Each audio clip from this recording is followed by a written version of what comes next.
Alright, it's once again time to talk about the three nastiest letters when it comes to game design, and that is RNG, or Random Number Generator. The makers of Kings, and I guess the makers of Paupers as well. RNG has become an important element of any game that deals with abstracted progression, or any time you want the game itself to decide something, be it as small as what loot drops from a treasure chest, to as big as making a shot in a round of XCOM. But while RNG's pull on a tile can wax or wane depending upon the design, it is very hard to balance. And any developer who has made a strategy, RPG, or again, any title where there's some kind of probability at play has probably had a few sleepless nights because of it. And RNG is a topic that we can come back to again and again because there's a lot of elements to it. But for today's video, I want to focus specifically on the idea of too much RNG. At what point does a game become too random for a player? And that is very hard. Again, the whole point of RNG to begin with is to keep the player guessing.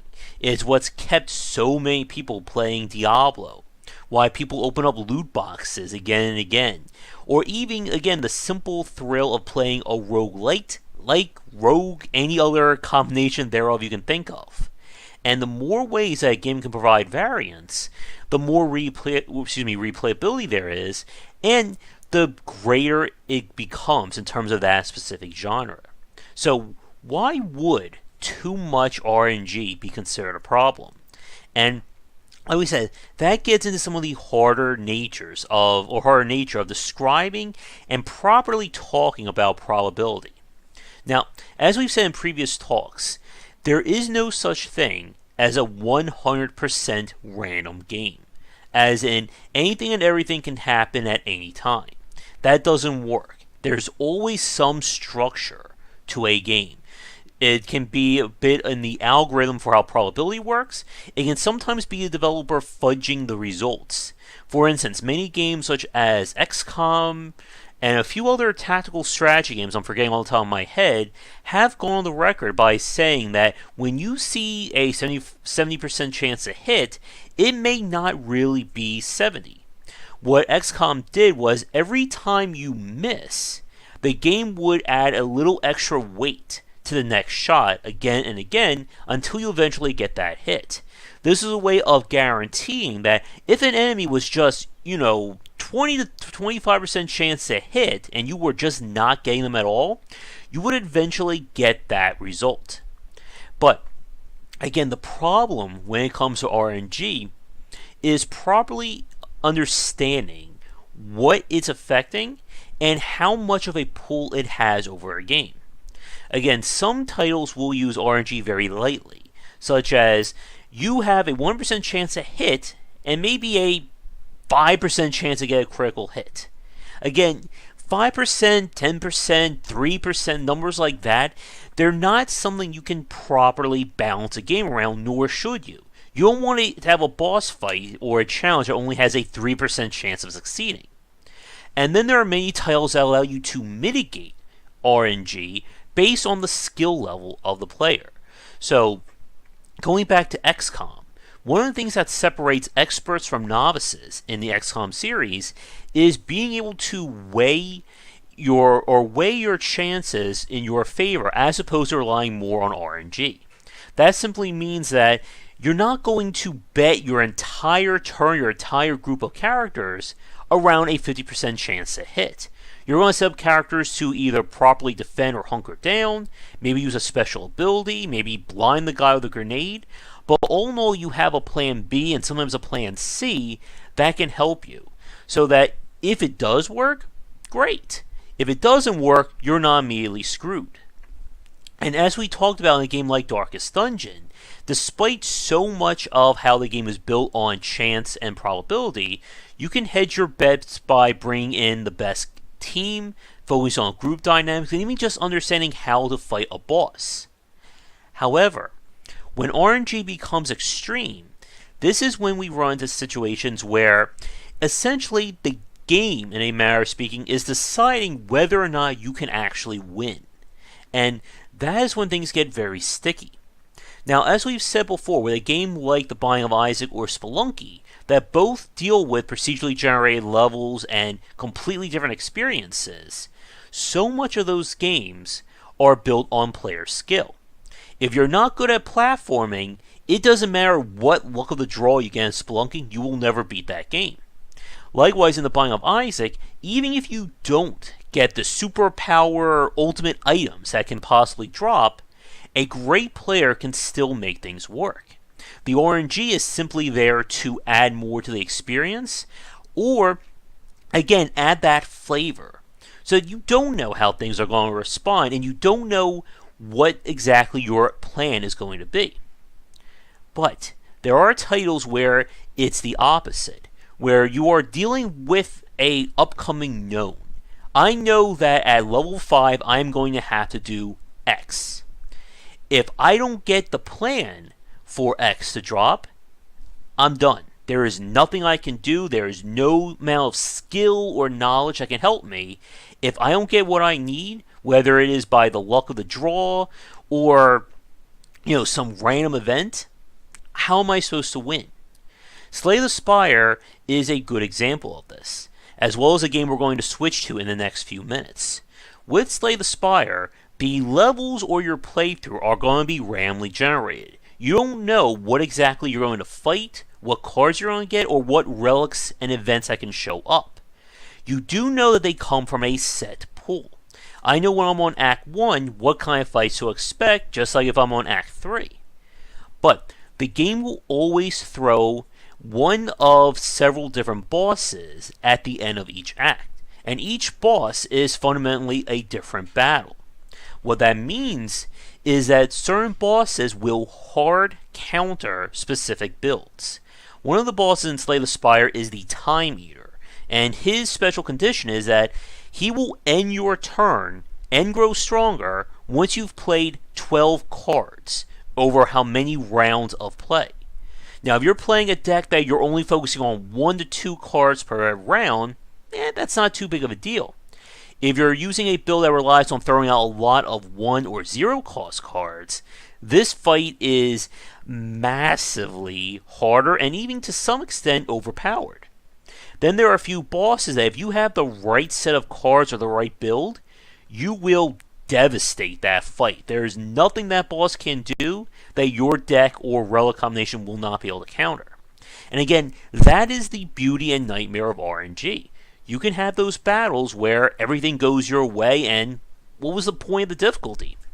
Then you can have people who will spend hours after hours not being able to make any progress simply because the game decided to give them X when they needed Y. And this is the tough part about it. And this is the question that I posed on our Discord channel that I want to throw out here. Is there a point when RNG is too strong or too much of a factor in terms of gameplay? This is the opposite when we talk about mechanical game design, such as in Kaizo games, skill-based titles, where you have to perform this set of actions. There is no RNG, there is no random timer, there's nothing that's going to change each time you play. Can you do X, Y, Z, or A through Z? You're going to win. If you can do that every time, you're going to win every time. Nothing's going to surprise you. Nothing's going to come out of the routine. It's just doing that. But RNG changes it. And again, depending upon the scope of the design, it can have radically different effects. More so when we start to get into higher level play. Many ARPGs can allow you to kind of mess around in the lower levels or lower difficulties. You don't need a perfectly executed skill build or set items to win. But once you get to the high level or play on hardcore, you need that to drop. If you are a fire spec character and you need a weapon upgrade for the next boss, and the game is dropping nothing but ice, what are you supposed to do? How do you get around that? Now, of course, the obvious example for ARPGs is to just keep grinding, keep battling those elites and so on. But when you're playing a roguelike, when there is a set beginning and end point, and something needs to drop in between for you to win, if you don't get that, what are you supposed to do? Even Dead Cells, despite being so skill-reliant, has a set final encounter. And that battle, depending upon what items or scroll upgrades you get, can be a frustrating affair, even at the basic difficulty. But we're going to switch to a game now that I'm sure most of you know of, and we're going to talk more about the extreme ends of RNG. But as always, a quick shout out to our Patreon backers. Thank you to our Patreon backers, and if you'd like to continue this discussion on game design, check out our Discord channel, linked down below. Alright, so as you can probably guess, we have footage of FTL. Probably the quintessential example of the effects probability and RNG can have on the player's experience. For many people, this is one of the best roguelike games that have been made this decade, but it can be very polarizing in terms of the player's experience and even just getting to the end. I have yet to actually beat a normal run of FTL. All my wins have been on easy, and they have been hard fought. But the point about FTL is that very little about this game can be planned around or are set knowns. The only thing the player can really control is what their starting ship is, which in turn affects strategies, gear, crew, and things like that. But everything in between to get to the final fight is completely up in the air. And that makes it very hard not only to balance the game around, but for the player to actually start to improve or get better. Because with a game like this, it can be very hard to know why you're losing. Did I lose because I did something wrong? Or did I lose simply because the game decided to throw out the wrong number for me and now I'm dead? FTL has some of those very trolly moments, such as if you leave, or in the very first level or section, you get a solar flare event where you can get fires popping up all over your ship while you're trying to battle an enemy. If you get that at the wrong time, you are dead. And the game can definitely enter that period of cascading failure. Darkest Dungeon is another case of this. When we get to the high level play of the final dungeon or fighting the courtyard Crimson Court bosses, when you're fighting things like that, it is very easy for things to not go your way. If the boss gets a lucky crit, or you're just not getting the right hits, it doesn't matter what trinkets you bring or your party composition, you're done. And like I said earlier, that can be hard for a lot of people to take, and why roguelike design can be somewhat niche. Even despite the popularity of many games like Dark Souls, or even the Souls-like genre in general, that has done a lot to help elevate that level of difficulty. But the reason why I brought up FTL here is that while the game has so many random elements to it, it does have one very strong known in the form of the final boss. The final ship in FTL is a multi-stage fight with the capital ship of the rebels. And this ship goes through, again, 3 phases of set strategies. If you have the right gear or the right ways to get around them, you will beat that battle every single time. It basically gets to the point of being mechanical at that situation. But like we said in the last part, what happens when you don't? And typically, I can answer that for you. What happens is you're going to lose. And most people, I think, will probably fail at the second phase. Because this is the one where the game basically gives the boss a superpower, where he will just attack you endlessly for a few seconds with drones. And if you don't have enough shields, or you did not properly knock out their drone bay, there's very little you can do. And again, this is where that cascading failure comes into play, and why RNG is so difficult. Because very rarely will one event kill you. As in, I take 3 steps, then pops up, you die of dysentery. You're dead. Go back to start. What usually happens is you get one bad event that will lead to another bad event that causes another bad event. And again, it's just a downward spiral. And another really great example of this is from the game Tharsis.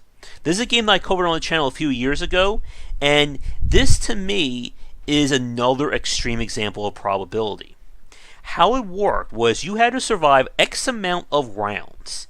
Every round, the game will pick random disasters to happen on your ship.